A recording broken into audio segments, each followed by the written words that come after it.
the text and emails are so popular, but why collection agencies are still not able to fully utilize it? There are challenges. So when we go through the challenges, there are compliance, there are various regulations, there are various certification bodies. On top of that, there are carriers. They will block various attempts to send a message. To name some, only in the America market, in the other territories we have more. So there are like CAN spam, Bad Debt Collection Practices Act, TCPA, FCC. If you are doing for medical, there's a HIPAA. For California and several states, there are different regulations. And again, carriers have this A2P 10 DLC, which started from this. But if you go through all these regulations, there is one thing that they're saying it in common. And what are they?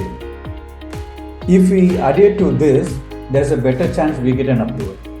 That is, we should have got a consumer opt-in. Either we should have got a direct opt-in, or we should have got it through the client confirming that yes, the opt-in is received for you to send a message, and we should confirm by sending to the client as debtor. When a person says stop, unsubscribe, or he gives you a reply that he wants to stop, you need to do an opt-out.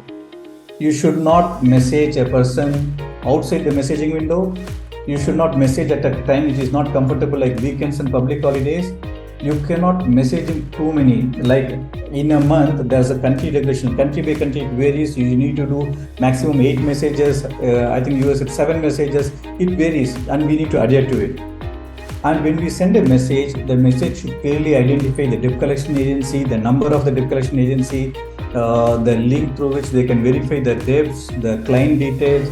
The messaging tone has to be polite and it cannot be harassing, and we should not be using any public URL shortness at all. Because what typically happens is when we want to give a customer portal URL, if the URL is big, we will be using bit.ly and various URL shortness. And these URL shortness are typically used by people who want to spam. So typically these carriers will block the message, they filter the message doesn't get delivered.